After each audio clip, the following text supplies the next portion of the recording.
Sorry about the mic. It should sound a lot better now. We will continue to mess with it. Well, I will, but I have all week to do that. So, Peanut Gallery, there was a lot happening here with Wrestle Kingdom. So, we'll talk about Wrestle Kingdom as the show in a little bit, but I do want to talk about a number of faces that have now appeared at New Japan Pro Wrestling. And remember how last week I was talking about how New Japan just kind of blew the chute with the American audience by not taking advantage of American stars. Well, I think that they're going to try this again. And I think that they're going to be a lot more successful this time around than they were last time. Obviously, the Nemeth brothers are in New Japan. They are at least, if not under contract, at least they are participating within New Japan as a program. Yes. Which is a great place for them to go. I think this is the first WWE guy to move over to New Japan. Yes. Just in at least recent memory. Like, I don't think anyone moved from, there were some exceptions. Like, I think of I will say, I will count Mercedes Moné. Right. I will count Mercedes Moné into that discussion because technically she went from WWE to New Japan. And she did very well with New Japan's numbers while she was the champion. But obviously they did not capitalize on it. I think that this time around they'll probably do a little bit of a better job capitalizing on it. Yep. Wrestle Kingdom or New Japan Pro Wrestling in general just does not have a strong women's division. I think that the women's division experiment that they have done was by and large a mistake on their part because that's just not what they're known for. I mean, I don't even know who the New Japan women's champion is.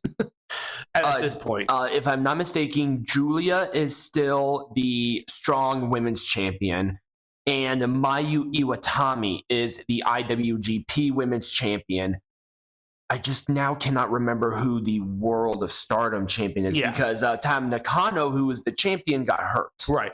So I think that they're going to do a little bit better this time around because they are focusing back in on the male superstars.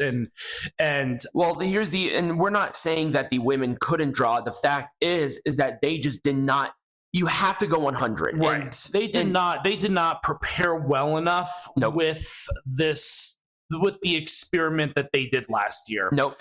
I think that they only did it because it was Mercedes Moné. And so they wanted to take advantage of it, but it just didn't pan out. So this incorporation of former WWE guys who performed at a high level is a good thing. Yep. And these guys are not, like AEW people that are just going into New Japan. Like, these are people that are... Well, Ryan was in New Japan. He was in AEW. But he wasn't signed to an official contract in AEW. Right. But I feel like this is going to work out a lot better than I think the experiment did last year. I think so. I agree with you. And I think with Nick Nemeth going for the new global champion is going to be positive because they obviously have a direction for the world. Yes. And if Nick is not going to sign a full-time deal there, might as well at least have him do something. Right. And especially given that this is a brand new championship, this was a good spot for him. So they're being very careful. Yeah. And I think the Nemeth brothers are also going for the strong tag team champions, if I'm not mistaken. I think that's on their radar as well. Okay. Once again, the champions that probably need the most TLC right now are the ones that the Nemeth brothers, who are getting big names right now, they're going after the smaller titles, which I think is 100% the right call. Because you don't need Nemeth to go for the IWGP World Heavyweight Champion. No. It just is not necessary. It is not. Not yet anyway. Right. Maybe they'll incorporate him later, but right now they want to get this global champion off on the right start. Yep. And with someone as high profile, right? And Nick Nemeth, that's a good match right there. Yeah.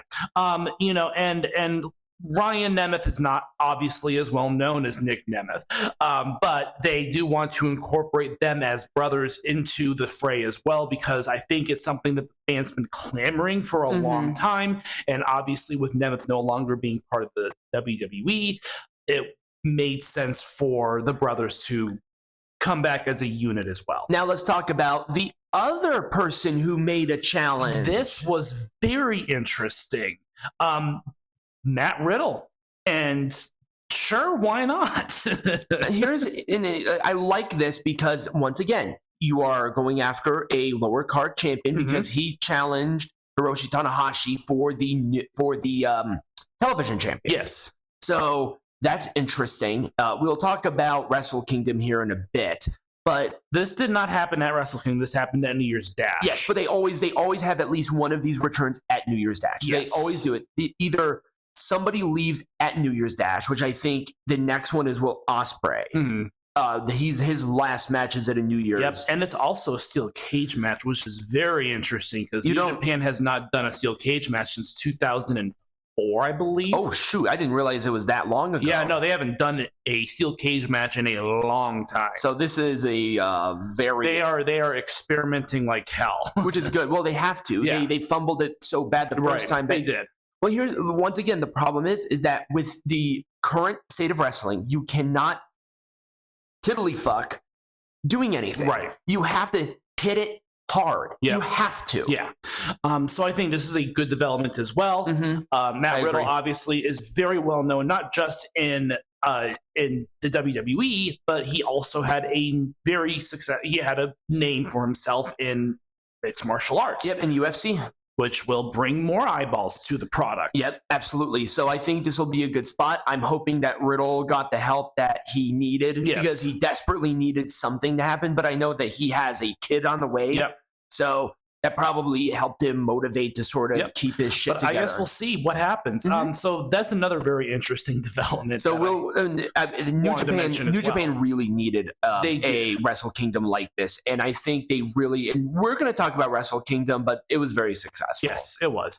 But that's pretty much. I mean, I don't have much more to say beyond the fact that a couple of really interesting things have happened in New Japan. At the end of the day, I want to take back some of what I said because I think that they listened to me in a way. I think they listened to the fans, but you're the one who really vocalized how much of an absolute flop the whole women's experiment was. But it's not because the women were bad. It's because you cannot tiddlyfuck. You can't do it half-assed. And they half-assed the promotion of Stardom in the women's division. They did. And I like I said, I don't think that Stardom is going to get quite the same treatment. Now they are coming to the United States for the first time in 5 years this year, which should be a lot more successful than just having one or two people going under the guise of a New Japan. Here's the thing. I think in a way the Mercedes stuff did work. It's because I'm seeing a lot more attention being brought on to Stardom. Yes. But the problem is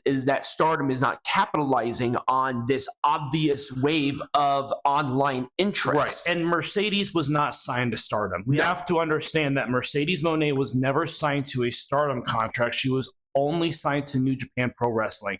So I think that Stardom wanted to maybe use her a little bit more, but it just couldn't happen because of probably some restrictions placed on. I mean, both companies are owned by the same parent company, Bushiroad. But she was not signed to a Stardom contract. Do you think Hiroshi Tanahashi now is being the shoot president of the company? Do you think there might be more of an emphasis on the women's division under his rule? I don't know what his opinions are on it, so I think it really just depends on his opinions. Right. No, I agree with you on that.